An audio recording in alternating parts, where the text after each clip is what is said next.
Buenas tardes, buenas noches, bienvenidos lectores, amigos a esta librería histórica de Barcelona. Muchas gracias a Laie por prestarnos sus espacios, gracias a Anagrama por invitarme a mí a conversar con Bernat y también sobre todo por publicar este libro magnífico. Gracias a Bernat por escribirlo. Bien, yo soy Daniel Rico, yo soy historiador del arte, profesor en la Autónoma de Barcelona. Voy a tratar de explicaros un poco de qué va el libro antes de darle la palabra a Bernat. No sé si, Bernat, tú quieres decir algo de primeras. Él es profesor de... los dos somos profesores.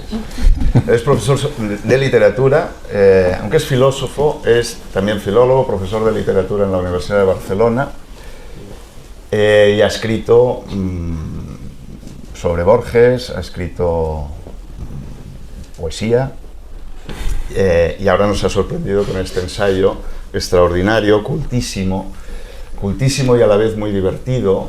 Es un libro muy personal, muy sui generis, muy especial, muy difícil de calificar. Un libro jocoso, serio, podría definirse así, luego lo intentaré explicarlo, luego lo hablaremos. Eso es un libro un libro conjuro, un libro conjuro personal y que se titula Una filosofía del miedo. Entonces, una filosofía del miedo, aunque no lo parezca en apariencia, a primera vista, este es un libro de rabiosa actualidad.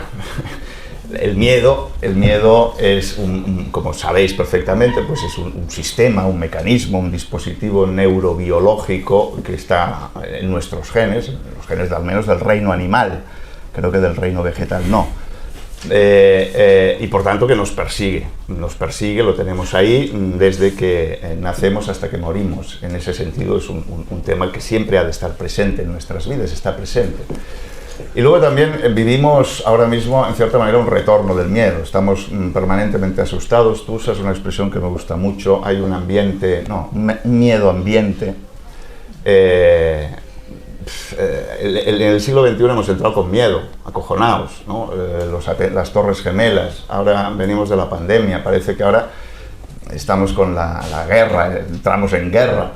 Pero luego hay esos miedos, ¿no? El miedo, y además yo como profesor universitario lo noto mucho en los jóvenes y tal, el miedo a la precariedad, el miedo a ser improductivo, todas estas cosas.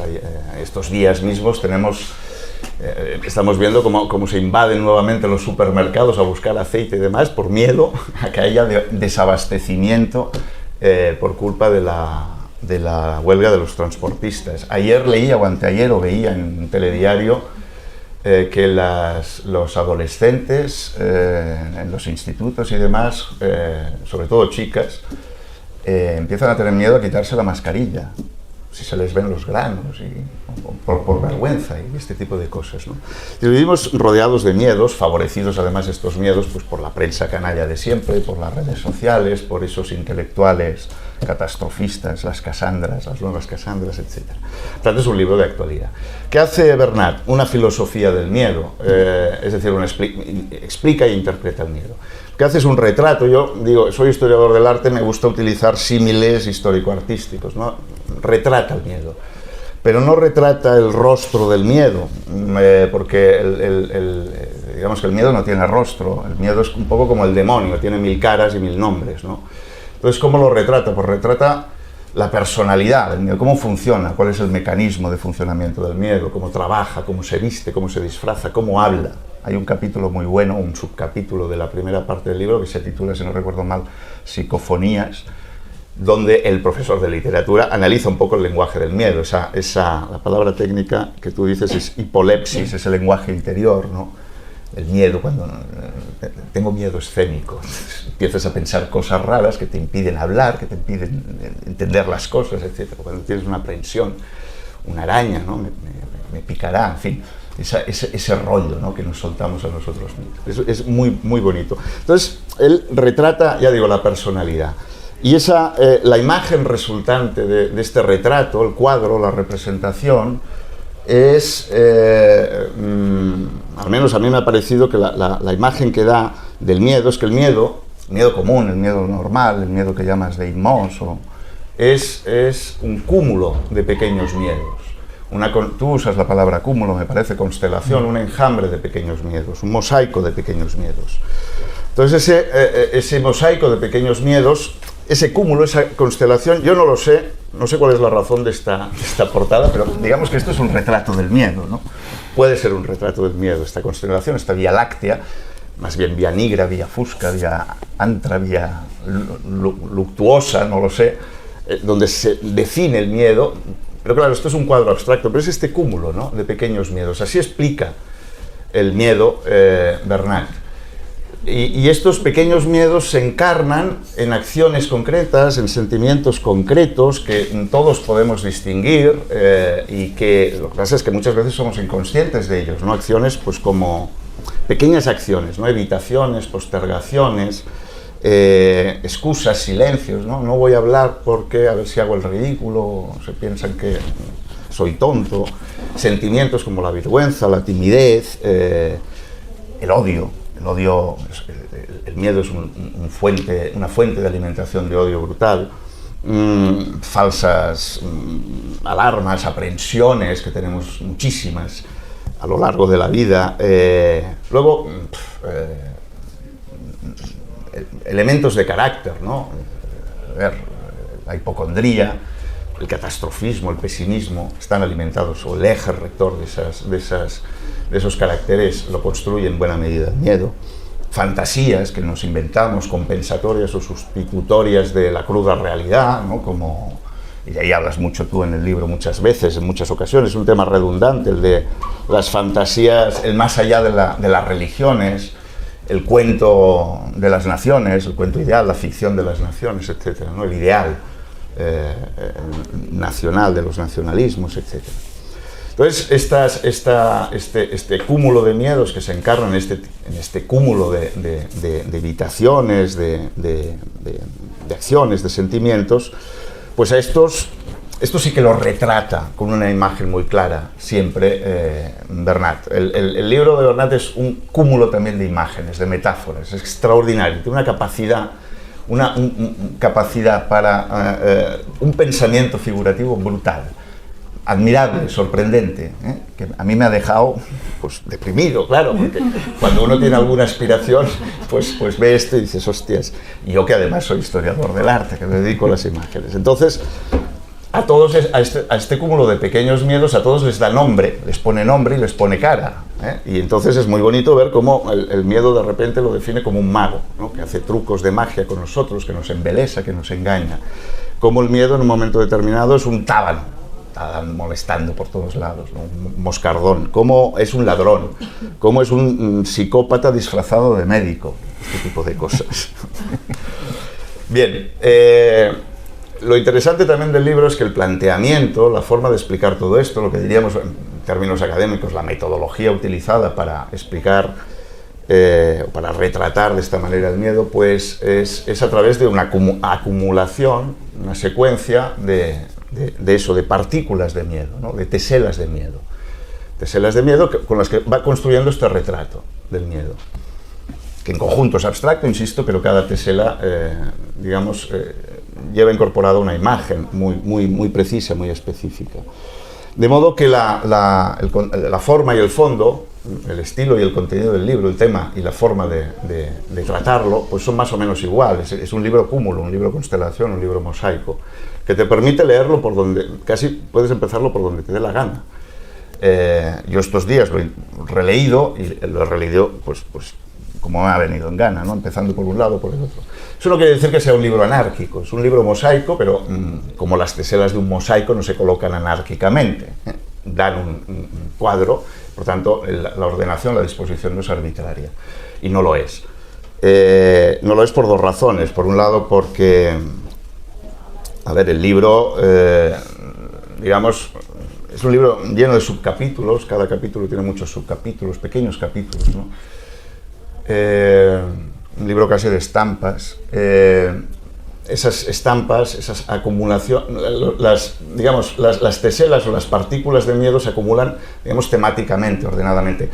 Conforman moléculas, esos átomos de miedo, ¿no? Y esas moléculas son tipologías de miedo. Ahora trata el miedo al miedo, el miedo a la muerte, el miedo a la infinitud, el miedo a la indiferencia, el miedo a...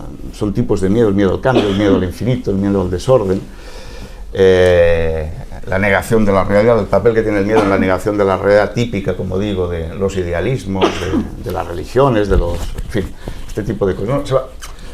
Van apareciendo temas o tipologías de miedo, campos, lugares en los que el miedo actúa. Y luego el libro está muy bien ordenado, está muy bien organizado, está sabiamente organizado, porque es un sabio, estamos hablando de un sabio, en 4 partes, ¿no?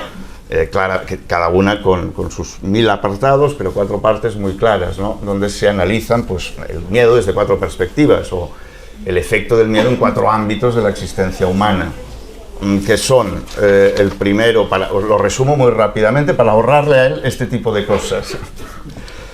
Una dimensión cognoscitiva, es decir, el miedo no nos deja ver, comprender, aprehender la realidad, las aprehensiones nos dejan aprehender la realidad como es debido, como es la realidad, es decir, el miedo nos hace luz de gas, es el título de esa parte.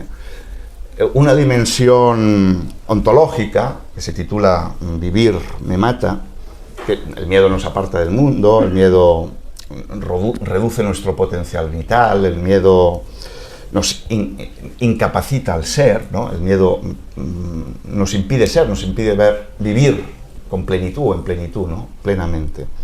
Luego una dimensión ético-moral, el miedo desde la perspectiva ético-moral, de cómo el miedo dificulta lo que tú llamas la buena vida buena, que es una expresión, dice el CEA, y efectivamente no es que sea muy bonita, la buena vida buena, pero es atractiva. Es fea, pero es atractiva.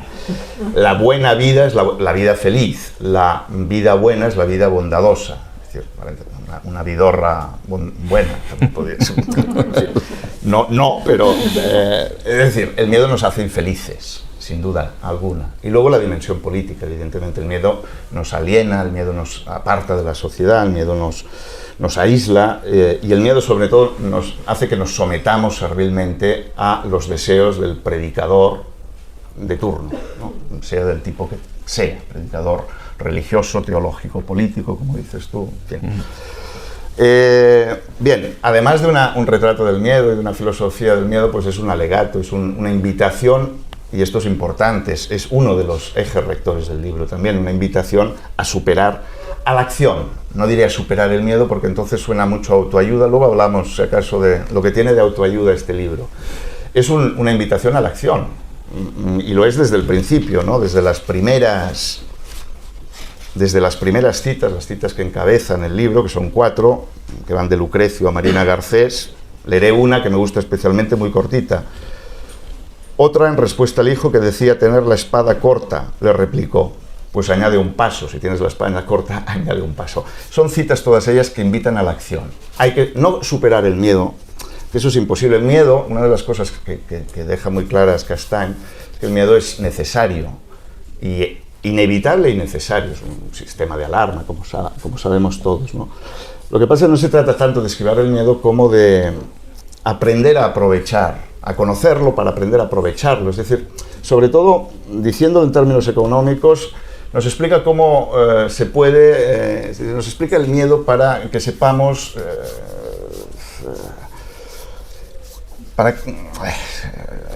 para maximizar beneficios y reducir al máximo los costes, ¿no? Los efectos colaterales. Es decir, vamos a aprovecharlo esto para beneficiarnos, no para... Pues ahora que pienso, la cita, la dedicatoria del libro también es una dedicatoria invitando a la acción a los hijos, 3 hijos y sus sábanas antibalas, ¿no? Es decir, tómate esto, ¿qué quieres de tus hijos? Que no tengan miedo, que sean felices. En fin, entonces, ¿cómo nos orienta en el miedo, ¿no? en estas tinieblas del miedo, en este túnel del miedo? Pues de muchas maneras, con muchas recetas que se alimentan de la filosofía, sobre todo de la filosofía griega, de la filosofía del humanismo, de la ilustración y de la literatura. Ahí hay unos autores preferidos que están siempre presentes, que son muchos, y porque, insisto, hay un caudal de conocimientos y sobre todo un manejo, una habilidad, una facilidad para utilizar a los pensadores, a los clásicos. Es un libro basado en los clásicos y que que además lucha, ¿no?, porque los clásicos sigan presentes en nuestras vidas y están perfectamente vigentes. El libro lo demuestra. Entonces hay autores que aparecen constantemente, yo qué sé, Epicuro, Lucrecio, Erasmo, Montaigne, Spinoza, Nietzsche y Pascal. Muy a tu pesar, pero Pascal te persigue. Luego también una cosa que te quería preguntar, ya muy concreta, ¿no? En fin, entonces, claro, recurriendo a todos ellos, el libro al final convierte el miedo también en una perspectiva, igual, perspectiva en el sentido de que se habla de la perspectiva de género, ¿no? El miedo como una herramienta muy potente para explicar el mundo, para pensar la existencia humana, para las cosas de los hombres, del ser humano. Y entonces dice y tiene reflexiones pues muy profundas sobre el valor de la amistad, una explicación muy bonita de qué es la alegría, qué es un orgullo sano, ¿no?, para diferenciarlo de otros orgullos. En fin, hablas mucho de la piedad, de tipos de contemplación, en fin. Por eso digo que es un libro, por supuesto, de actualidad. Es un libro en el que aparecen muchas cosas y un libro sobre el ser humano. Es un libro, y con esto yo creo que ya me estoy alargando mucho, antes lo hablábamos, somos los dos profesores y entonces tenemos tendencia a alargarnos demasiado. Yo además vengo de dar 2 clases y media y ya vienes con él. Pero sí que hay una cosa que quiero decir, es un libro, decía, muchas imágenes, muchas metáforas, es muy ingenioso, es un libro, o sea, Gracián podría, ¿no?, escribe así, con ese ingenio, con esa agudeza de ingenio. Es un libro lleno de humor, es un libro buen humorado, jovial, alegre, y es un libro lleno de ironía, con mucho humor, con muchos chistes, además que no desentonan casi ninguno. Hay algunos sobre Jordi Gracia que sí, pero no desentonan nada. Claro, ese papel que tiene el humor, la risa, que no le quita ni un ápice de seriedad al libro. Un autor que cita mucho y que es, además, del que se ha empapado mucho del estilo de ese autor, de la manera de entender el mundo, de pensar de ese autor, es Chesterton. Pues Chesterton, creo que era Chesterton el que decía que lo contrario de la risa, del humor, no es la seriedad, sino el aburrimiento. No le quita un ápice de seriedad y de verdad al libro. ¿Por qué está ese humor ahí? Interpreto yo, y luego nos lo explicarás tú. Bueno, porque el libro, decía al principio, es una especie de conjuro del propio autor a su miedo, a sus propios miedos. La forma que tiene el propio autor de exorcizar ese miedo a escribir el propio libro, ¿no? Y eso se ve muy bien, bueno, desde el principio, ¿no? Ahí hay una anécdota en el prólogo, donde una alumna suya de clase, al final de la clase, un día que ha hablado un poco del miedo y tal en clase, una alumna como asustada y tal, se le acerca. Eso lo cuenta en el prólogo, es un poco el origen ficticio, ficcional del libro, sea o no verdad, da igual, y él le contesta pues con el típico miedo de profesor, es decir, con bibliografía. Tomalete esto, una bibliografía no cocinada, ¿no? Bueno, y eso pues claro, le deja insatisfecho, con unos temores, le vienen todo tipo de cosas. Y luego el miedo a escribir un libro tal y como desea escribirlo y que acaba escribiéndolo como desea, precisamente por superar ese miedo. Y lo hace, pues claro, eso hace que la cosa sea muy jocosa. Eso forma parte, digamos, lo jocoso y lo serio van muy unidos. El libro tiene un aire carnavalesco, ¿no? Para liberarte, se está liberando del miedo, se tiene que liberar del miedo para escribir este libro. Y por tanto tiene que recurrir constantemente al humor, a la risa, porque la risa, el humor es un arma, es un instrumento de liberación. Eso está muy explicado y muy bien explicado desde Bakhtin en adelante, ¿no?, por los antropólogos del carnaval y todas estas cosas.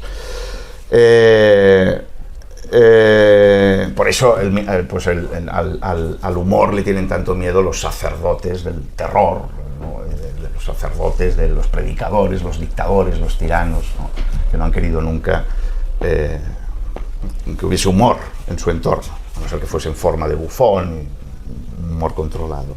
Bien, en el fondo es un libro, y ahora es una cursilería, pero no voy a tener miedo de decir una cursilería, ¿no?, porque sería un poco contradictorio. Es un libro de amor. Es un libro donde declara su amor a la vida. Y nos declara un poco su amor a nosotros, a los seres humanos, porque desea realmente que vivamos sin miedo, es decir, en libertad y en plenitud, en plenas facultades, ¿no? Y esa es la intención última del libro, y por eso se puede decir que es un libro, de cierta manera, de amor a pesar del título. Bien, dinos tú lo que te apetezca, explícanos de primeras lo que te apetezca, sin alargarte tanto, claro, para a ver si podemos luego, ¿no?, abrir un episodio de conversación, de diálogo. Vale. Bueno, pues antes de nada, las gracias a la librería Laie, a Anagrama por haber confiado en mí, a ti por haber aceptado presentarme y a todos los que habéis venido, algunos desde muy lejos, y habéis encontrado un hueco en una época en la que tenemos tan poquitos. Bueno, sobre el libro, pues ya lo has dicho casi todo, pero alguna cosa más puedo decir. ¿No? Exacto. Bueno, sí que en un principio pues mi idea era negar el miedo, ¿no?, totalmente, porque, bueno, yo me gusta mucho la filosofía de Spinoza, y entonces Spinoza considera que el miedo es la más triste de todas las pasiones tristes, porque es la pasión que más impotencia nos produce, ¿no? Entonces mi idea era negarlo totalmente, pero poco a poco me fui dando cuenta de que era imposible esa negación, y entonces y que esa negación era como un gesto un tanto romántico, es decir, quiero vivir sin miedo, ¿no? Quiero, no sé, saltar de un sexto piso, quiero lo que sea, ¿no? Pero yo siempre he estado más atraído por los clásicos, y entonces empecé a pensar que quizá mi relación con el miedo tenía que formularla de otra manera, más inclusiva.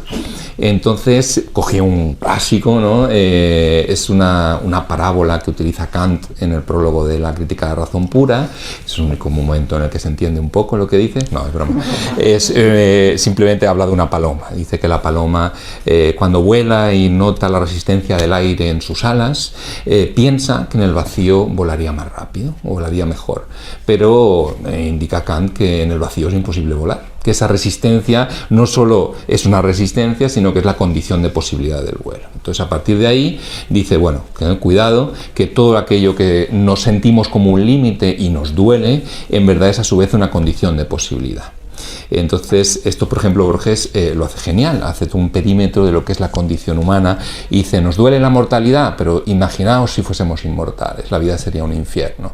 Nos duele olvidar las cosas, especialmente cuando estamos de exámenes, pero si lo recordásemos todo, pues sería un infierno, no podríamos pensar. Funes el memorioso. Entonces hace todo un perímetro con su espíritu clásico, y el objetivo es reconciliarnos con los límites. Entonces dije, bueno, pues voy a intentar pues reconciliarme con el límite del miedo, ¿no? Entonces integrarlo de algún modo.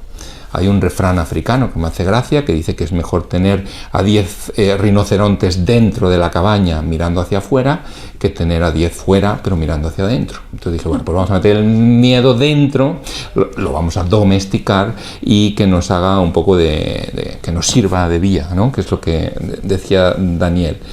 Entonces, para intentar aprovecharlo,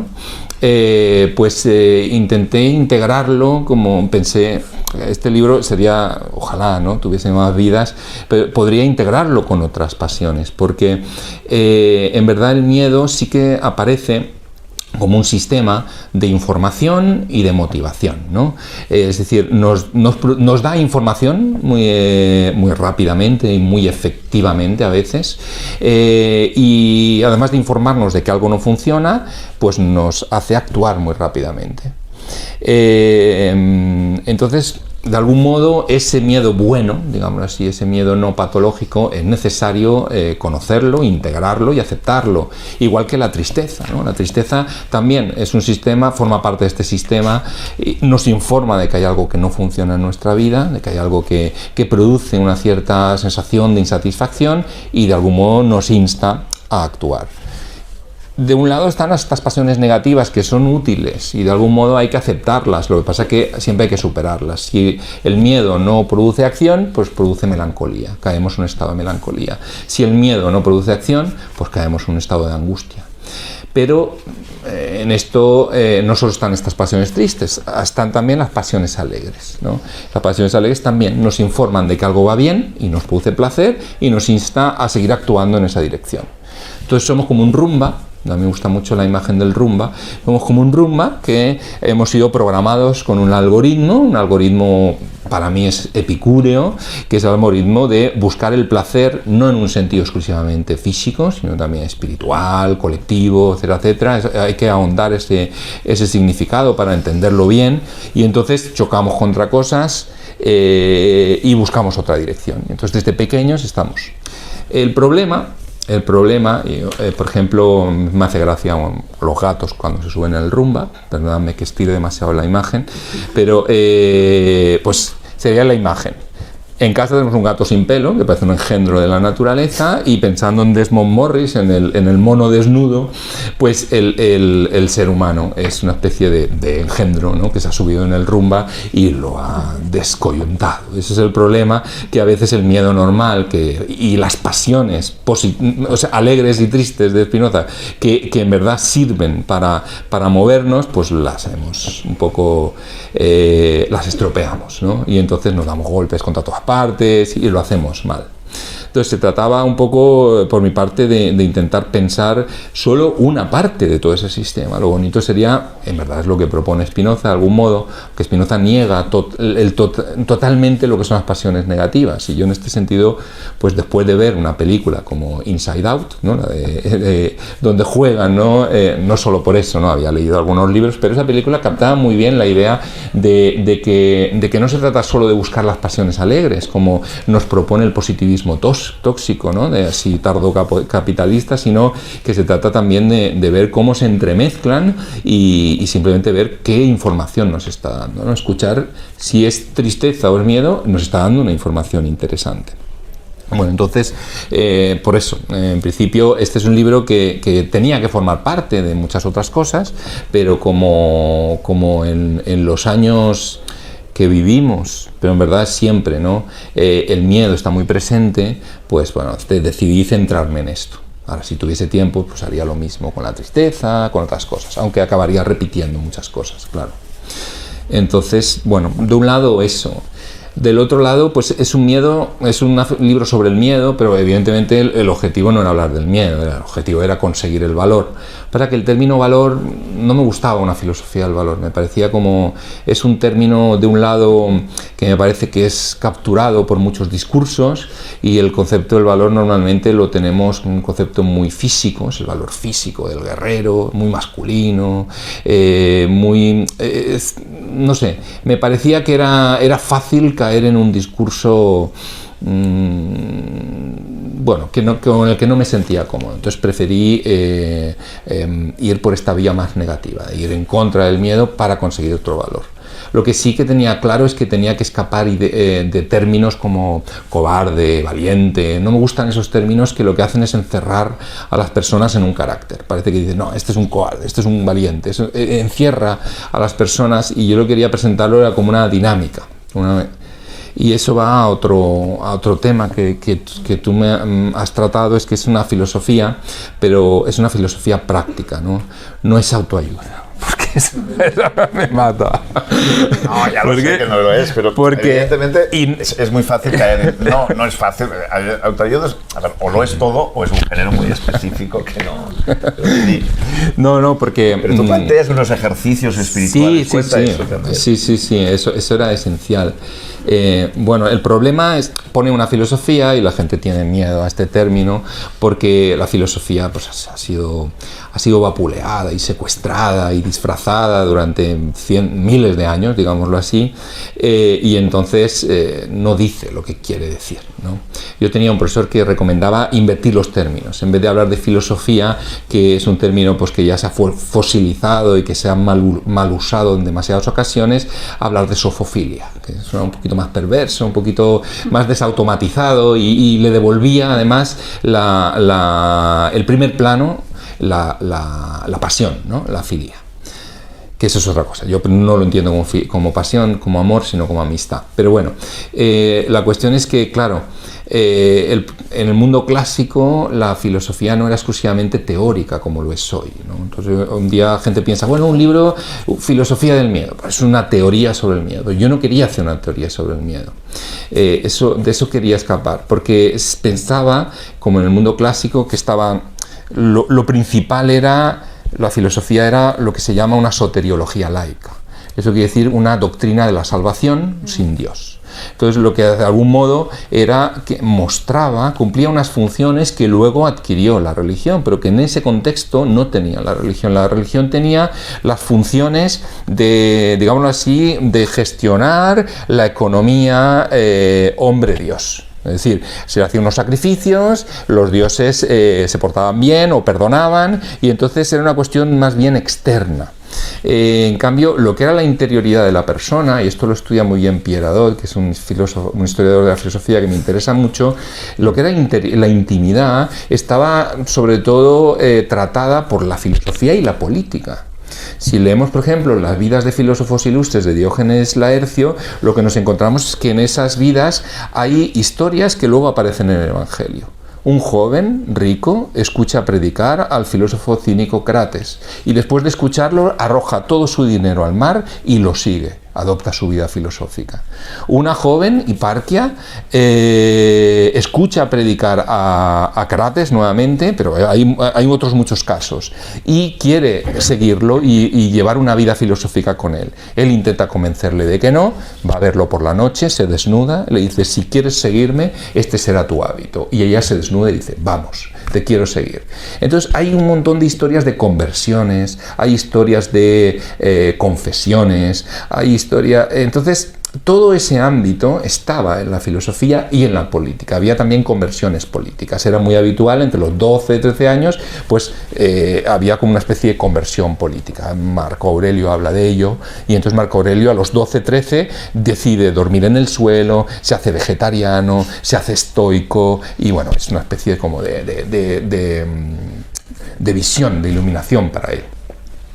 Pero ¿qué pasa? Que esas funciones que cumplía la filosofía, que eran sobre todo prácticas, y la teoría era solamente una disciplina auxiliar que producía conceptos, pero esos conceptos tenían que ser incorporados, convertidos en un tipo de vida. Y eso es lo que me interesaba. Para convertir una idea en una práctica, pues había que dar un salto muy difícil. Yo me quedaba en la teoría de la práctica, pero esto se trata de practicar de verdad, ¿no? Y entonces tenían toda una serie de ejercicios que es lo que realmente me interesaba, ¿no? Esos ejercicios incluían pues la memorización, la meditación, la repetición con variaciones en la escritura, es decir, había toda una panoplia de ejercicios muy amplia que eran físicos, intelectuales, de todo tipo, ¿no?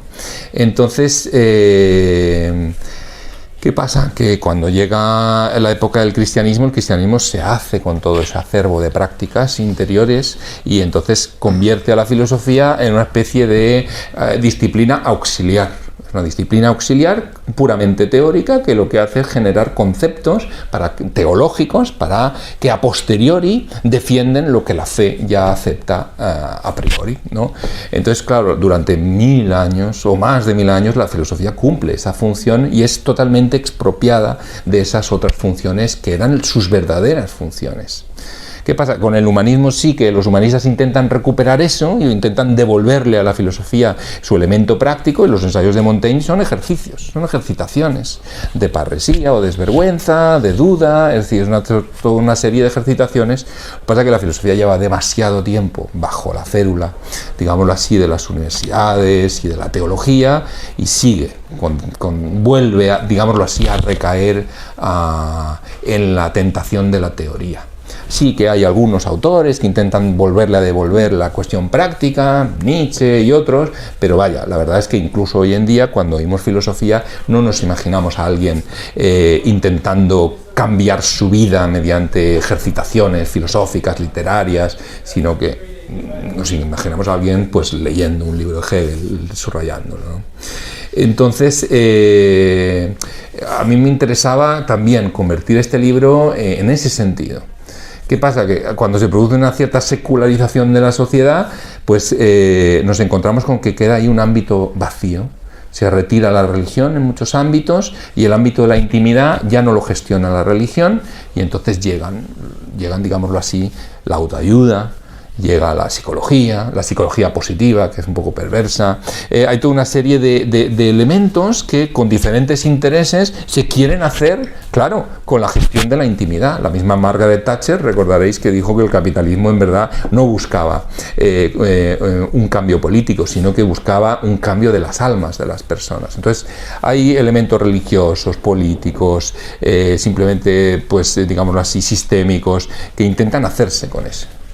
Claro, a mí me interesa que eso sea la filosofía, la literatura, en general las humanidades las que se hagan con eso. Entonces esto también es un libro que no solo habla del miedo, era una especie de practicar a ver de qué modo le podemos arrancar a esos otros discursos lo que es la reflexión y sobre todo la práctica de nuestras vidas.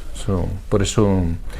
era difícil porque es una cuestión muy estilística, y David Viñas ha escrito un libro sobre la cuestión de todo lo que es la retórica de la autoayuda, que a mí me ha interesado mucho, y tenía que diferenciarme de la autoayuda, porque si no enseguida sonaba, y a mí mismo me iba corrigiendo porque decía, es que esto puede sonar autoayuda y no quiero que suene, ¿no? Hay un trabajo de diferenciación estilística, pues por eso en parte tantas citas, ¿no? Para decir, yo no estoy haciendo autoayuda, estoy haciendo filosofía, y aquí están estos autores literarios, filosóficos, para que quede bien claro, es una marca de estilo.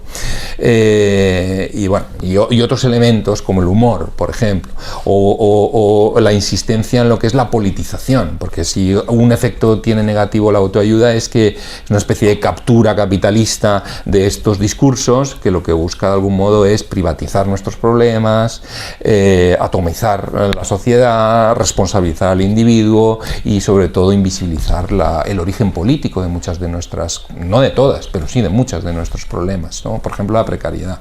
Entonces, me interesaba mucho, llevé un trabajo, llegué hasta cierto punto, que me gustaría seguir en esa dirección para, recuperar para la filosofía, lo está haciendo mucha otra gente, no soy el único que lo hace, pero colaborar en ese trabajo colectivo de devolverle a la filosofía lo que siempre fue su tarea, ¿no? Empieza realmente a ver es decir, los filósofos vuelven a aparecer en público, no había pasado desde desde los años de las guerras mundiales de verdad. Es decir, ¿no? Están ahí todos incluso filósofos rock, ¿no? Filósofos de éxito como el Byung-Chul Han famoso y toda esta gente que ya decíamos, tú no eres nada catastrofista, que en eso te distingues, pero hay tantos problemas y tantos conflictos nuevos a raíz de todas las novedades y los cambios que estamos sufriendo, que realmente el filósofo se le vuelve a preguntar y hace filosofía práctica, claro, porque no puede hacer otra, no se pondrá a contestar hablando con Kant o con Hegel, que es la clásica imagen del filósofo. A mí me parece que en esto otra línea que está debajo del libro es el principio humanista de que esencialmente el ser humano es el mismo en todas las partes y en todas las épocas. Es decir, que esencialmente nuestros problemas son siempre los mismos. Entonces, muchas veces pensamos que esto nos libera, por ejemplo, del apocalipsis, ¿no? de la tentación apocalíptica que en verdad nos ha hechizado en todas las épocas, en los terrores del año 1000, el milenarismo en el siglo XVI fue tremendo, en las dos guerras mundiales, la crisis de los misiles, la Guerra Fría, es decir, siempre hemos estado con esta sensación. Entonces, si recordamos esto, es aquello de mal de muchos, consuelo de tontos, aquí sería por mal eterno, consuelo de tontos, pero es igual, es una manera un poco de relativizar, de que siempre hemos estado con esta sensación apocalíptica. Entonces, quizá lo que hay que hacer no es echarse a correr, sino intentar no repetir los mismos errores. Y lo mismo frente a las tentaciones utópicas, que a pesar de que son más agradables que las apocalípticas, tienen también sus peligros, pues lo mismo. Es decir, siempre ha habido la sensación de que está a punto de llegar, o que que había un camino para llegar a un mundo perfecto. Mi sensación, y es lo que intentaba ahí, es vehicular, es decir que no, que siempre hemos estado de algún modo en lo mismo, en una especie de mezcla de infierno y paraíso, a que estamos condenados por el hecho de ser seres humanos, ¿no? Entonces, por eso intentaba resistir a cualquier tentación apocalíptica, y porque no me la creo, ¿no? Es decir, sí, en algún momento pasará.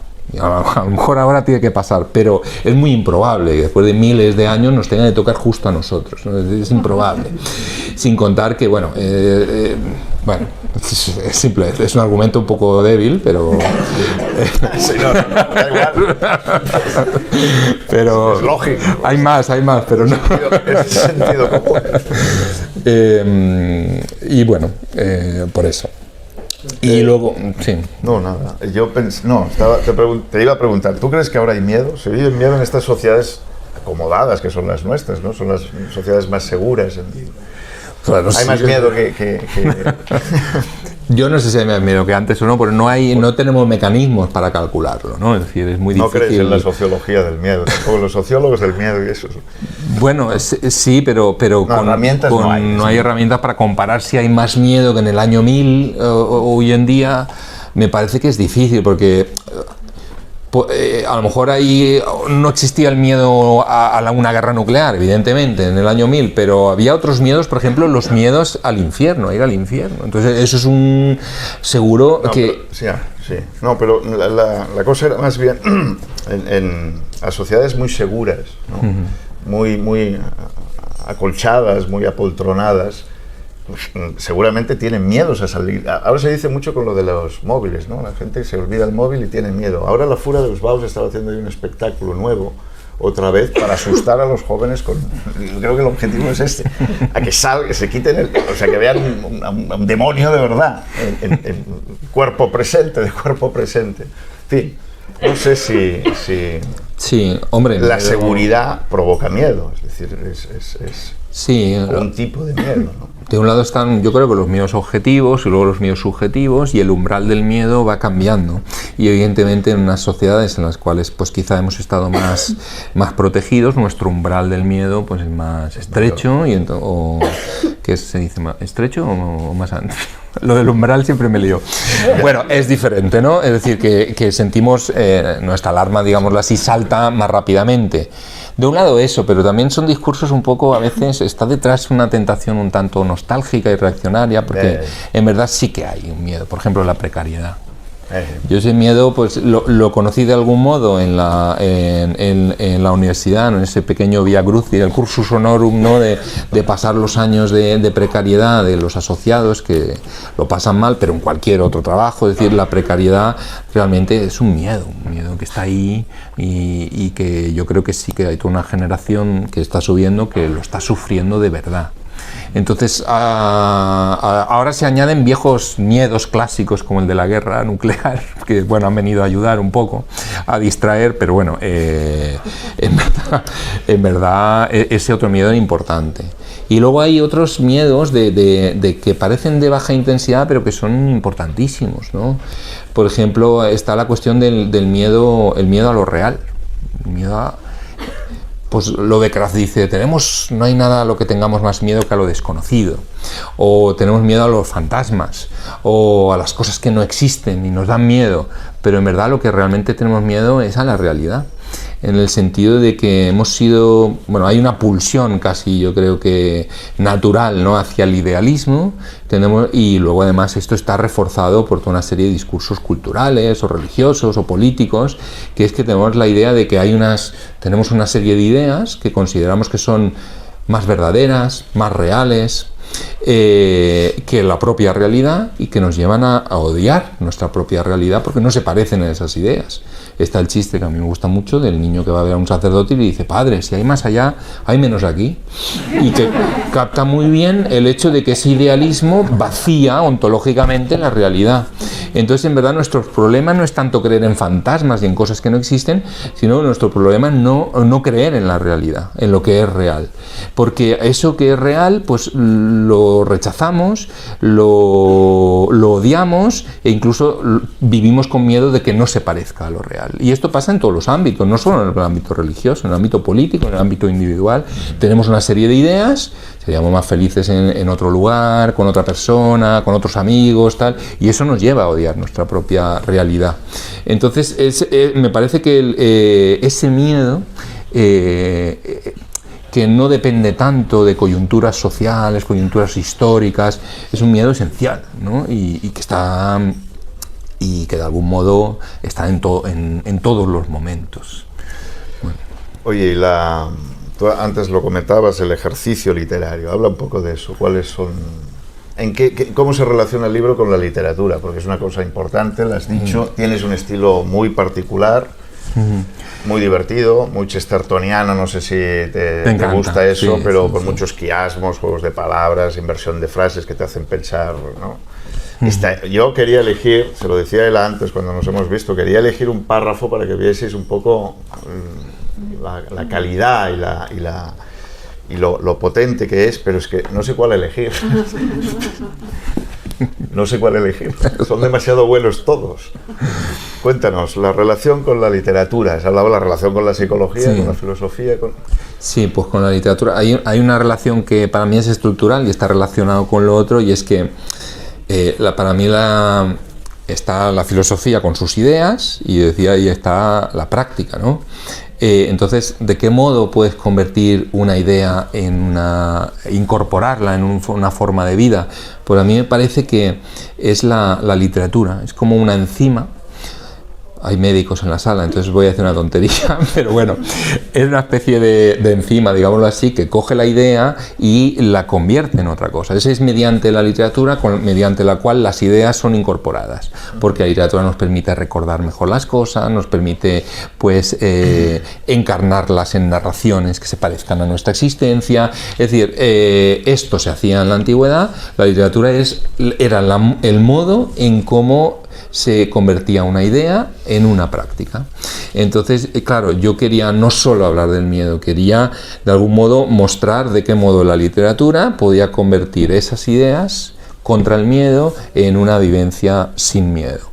Y entonces era muy importante. En un principio el libro tenía una dinámica, los primeros capítulos estaban escritos con miedo, y entonces estaban escritos de forma más académica, más sistemática, más con mucha definición, escudándome, no lo digo yo, lo dicen todos estos que vienen detrás conmigo, etcétera, etcétera. Pero claro, y entonces la progresión era ir liberando poco a poco el estilo. Así fue como fue escrito, ¿no? Pero luego pensé que conservar esa primera parte podía hacer perder al lector en un principio, porque a lo mejor él no sabía que había esa dinámica. Entonces decidí eliminar esa narrativa estilística, ¿no? Y entonces directamente homogeneizar todo el libro. Pero el objetivo era eso, escribir sin miedo. Y eso está relacionado también con otra cuestión, que es lo que decías de la hipolepsis. En la filosofía antigua era muy importante lo que era la reforma del discurso interior. Porque ellos estaban convencidos de que un alma enferma producía un discurso interior enfermo, obsesivo, repetitivo. Cada pasión, cada enfermedad, digámoslo así, tenía su propio estilo. Es decir, el celoso era obsesivo, estaba buscando, estaba analizando. El que odiaba, pues tenía otros rasgos estilísticos. Y entonces un alma enferma produce una hipolepsis enferma, y al revés, una hipolepsis enferma puede enfermar al alma. Y al revés, si corregimos la hipolepsis, podemos de algún modo acceder al alma, porque al alma directamente no podemos acceder. En esto eran un poco psicoanalíticos, ¿no? Y entonces cada escuela filosófica de algún modo es un proyecto literario. Cada escuela filosófica lo que propone es un estilo.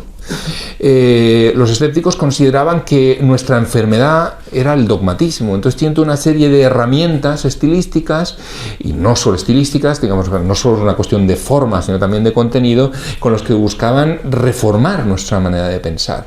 Elimina las adversativas, elimina las afirmaciones, elimina las dudas que incluyan términos abstractos, tienen toda una serie. Es decir, en las hipotiposis pirrónicas de sexto empírico hay un manual de cómo pensar de forma no dogmática. y tiene tiene incluso listas de es probable que o sea, quizás incluye toda una serie de elementos que rebajen la intensidad afirmativa, la intensidad dogmática de tu discurso. Luego estaban los epicúreos, que tenían otra propuesta estilística. Estaban los estoicos, cada uno tenía su manera de reformar.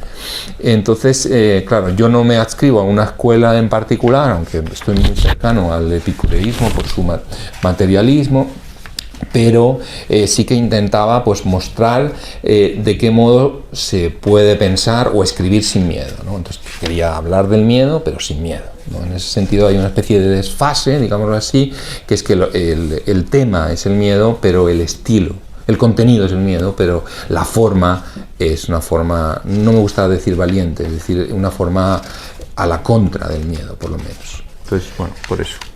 Bueno, y el humor. El humor sí tiene que ver con ese conjuro del miedo, ¿no? Sí. Que ahora no, estaba buscando, lo que pasa es que soy incapaz, porque no tengo memoria de ningún tipo ni nada por el estilo, pero hay estas autorreferencias divertidas siempre a la propia escritura del libro, sobre todo en la primera mitad, entre paréntesis, ¿no? Por ejemplo, su plan, el del miedo, es colonizar todos los niveles de la existencia, incluyendo la escritura de estas páginas, que temen acabar muertas en la papelera. Cuando va apareciendo esta autorreflexión diciendo, hostia, esto que estoy haciendo es una mierda, esto no sé cuántos. Pero hay un momento que dices, bueno, esto me está divirtiendo, me estoy entreteniendo, he encontrado, ahora ya no lo quiero acabar este libro. Bueno, es muy interesante también como están ahí en estos puntos, ¿no? Y que forman parte de esta cosa que decías. En fin, no sé si el público por allí, porque sí, estoy seguro. Ahora mismo, porque tengo una pregunta sobre lo que estáis diciendo ahora mismo. ¿Se me oye? Por sí. eso parece que no me La pregunta es, este cambio de estilo a lo largo del libro, que no lo he podido leer, pero me parece muy interesante, que el estilo acompañe la evolución de las ideas. Quería preguntarte, Bernat, si esto que explicas no entendí del todo, si era voluntario del todo, o ha sido medio casual, pero que luego habéis decidido cómo adoptarlo como a conciencia. ¿Me explico? No. Que al principio el estilo fue de una manera porque uno está buscando cómo hacerlo y luego el estilo se libera, entiendo, ¿no? Se libera el estilo a la vez que el yo narrativo o ensayístico asume ¿no? Se va liberando del miedo, entonces escribe de otra manera. ¿Esto te lo has planeado hacer así, un poquito? ¿Fue surgiendo y te pareció bien luego? No, salió, porque yo tenía otro libro, lo tenía escrito en forma académica, que no lo voy a publicar, está ahí perdido en el disco duro, y ya lo tenía prácticamente escrito, eran 400 páginas, todo sobre el miedo, pero de forma académica. Es decir, con muchas citas, muchas tal, con todos los vicios y también virtudes del trabajo académico. Pero no era eso lo que yo quería hacer, entonces dije, bueno, lo voy a reescribir.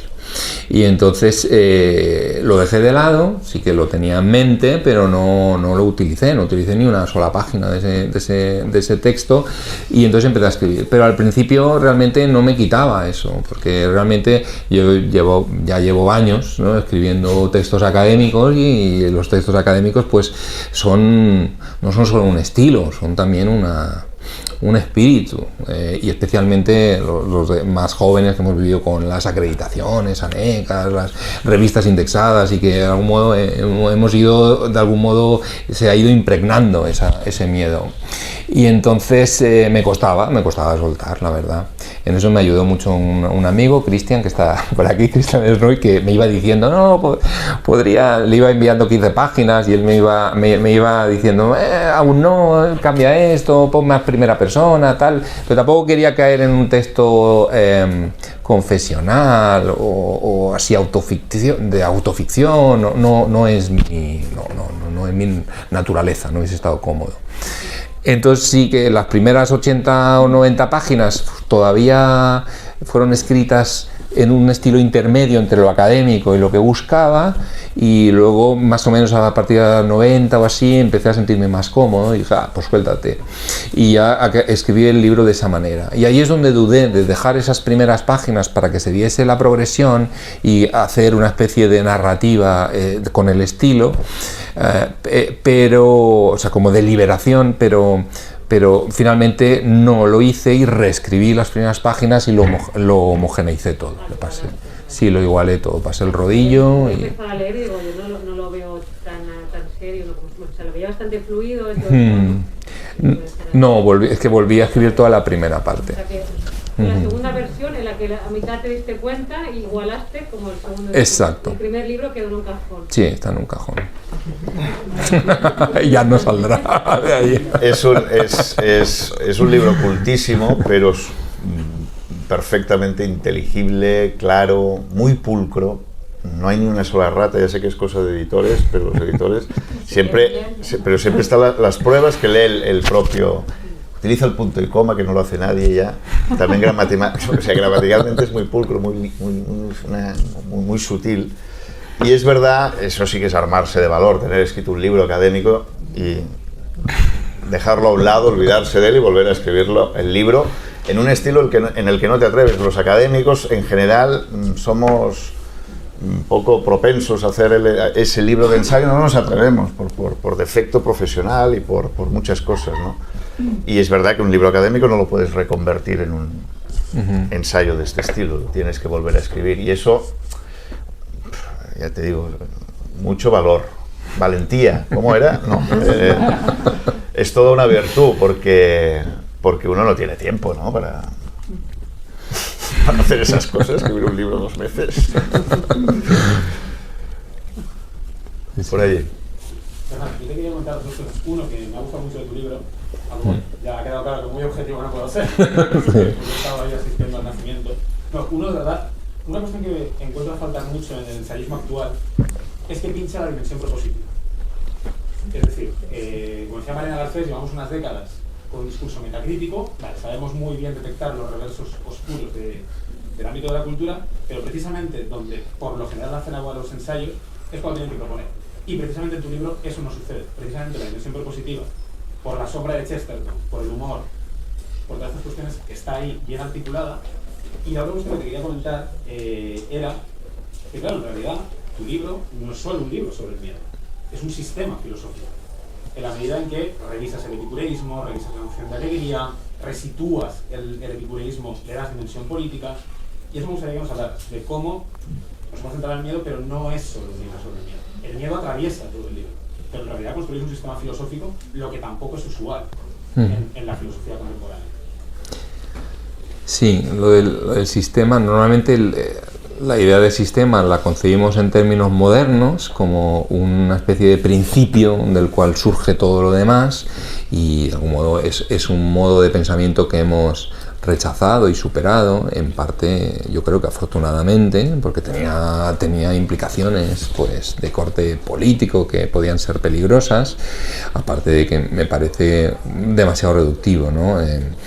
Hacerlo partir todo de un solo principio, pero sí que precisamente por haber rechazado ese tipo de sistematismo moderno, pues nos habíamos quedado como con una filosofía que pues nenúfar. Una filosofía nenúfar, en el sentido de que es una flor que es muy bonita, pero cuyas raíces no llegan al limo, no llegan a la tierra.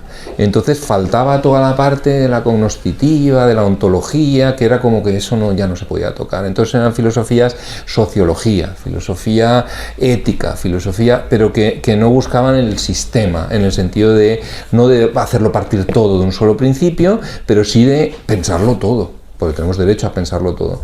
Entonces, pues siempre volviendo un poco a los clásicos, pues veía que en el mundo grecolatino la filosofía se dividía normalmente en 3 partes, en 3 momentos, que era además muy orgánico, muy entremezclados entre ellos, que era lo que a mí me gustaba. Y es que antes de hablar sobre el mundo tenemos que pensar qué podemos saber sobre el mundo, porque a lo mejor estamos viendo el mundo y nuestros ojos están deformados, nuestras ideas nos engañan, el movimiento de las estrellas es un movimiento aparente provocado por el movimiento de la Tierra, que desconocemos. Es decir, antes de hablar sobre el exterior tenemos que ver cómo vemos el exterior. Entonces, primero tenemos que pensar cuál es la naturaleza del conocimiento y cuáles son sus límites. Ese es el primer momento, que es la cognoscitiva. Una vez que hemos pensado eso, y que hemos llegado más o menos a algún tipo de conclusión, podemos pasar a la siguiente parte, que es hablar del mundo. Pues bueno, ahora que ya más o menos sabemos qué podemos saber y cómo sabemos, hablemos del mundo. Y entonces aquí aparece el segundo momento que los clásicos llaman la física, pero que es la ontología. Pues intentamos ver si el mundo tiene dos partes, ideas y la realidad, o solo realidad, solo materia. Bueno, hay toda una serie de reflexiones, y también cómo nos inscribimos nosotros dentro de la física, dentro de la ontología. Y entonces, una vez nos hemos hecho una idea de cómo es el mundo más o menos, cuál es el tablero de juego, pues pongamos las piezas. Y las piezas del tablero del juego son la ética, ¿no? Y la ética es esas dos partes: pensar cómo podríamos ser felices, cómo podríamos ser buenos. Y en mi caso, como epicúreo, pienso que las dos cosas van interrelacionadas, ¿no? Y entonces, normalmente la política no entraba, pero yo quise añadir la política, me parece esencial. Precisamente era uno de los elementos de distinción respecto de la autoayuda y de la psicología, era añadir el elemento político. Y entonces añadí el cuarto momento, que era el político, que se desgaja de forma natural del ético. Entonces, lo interesante es que estos cuatro momentos nos permiten obligarnos, ¿no? Y yo en clase, creo que algún alumno saben que siempre estoy con cuatro momentos, como muy pesado, nos permite enfrentarnos a cualquier cosa. Quiero conocer a un autor, no sé, quiero conocer a Borges, pues Borges pues claramente tiene una nosiología escéptica, una ontología materialista, una ética hedonista y una política, bueno, eso es un poco más complicado. Y tal, Cervantes, pues tal. Y además, a mí me parece que... ¿Estás bien? No, ay, perdón. No. A mí me parece que hay como el ADN, la fórmula del clásico. Para mí me parece que la fórmula del clásico es siempre la misma. Escepticismo en la nosiología, materialismo en la física, hedonismo en la ética y democracia en la política. Entonces, casi, si miramos a Cervantes, con sus variaciones, tiene esto. Miramos a Montaigne, tiene estos cuatro momentos. Me parece que es como la fórmula de la Coca-Cola, de los clásicos. Claro, hay otros modos de escribir, ¿no? Entonces, bueno, en ese sentido me parece que es un libro que sí que es sistemático, en el sentido de que intenta cubrir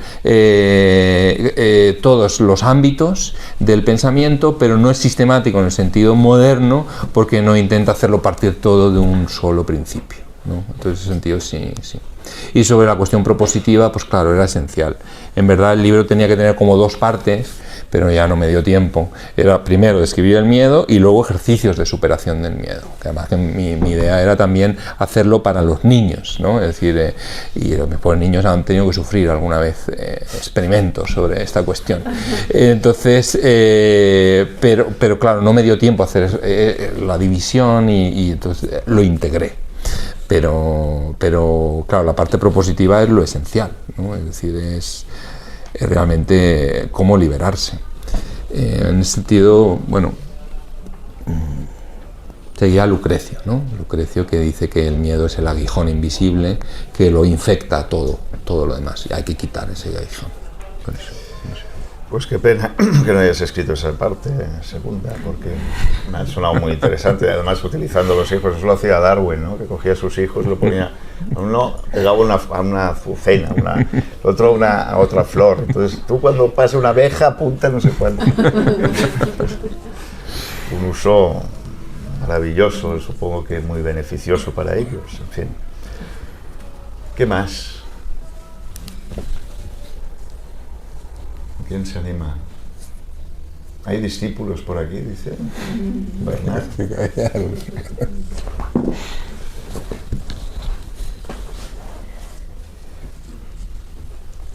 Bueno, pues no sé, ¿a qué hora, cómo lo tenemos esto? Decidnos, porque tampoco llevamos una hora larga, ¿no? ¿Lo cerramos aquí? Sí, por eso, que comprate el libro, hay que... El señor ahora se queda a firmar y aplaudimos.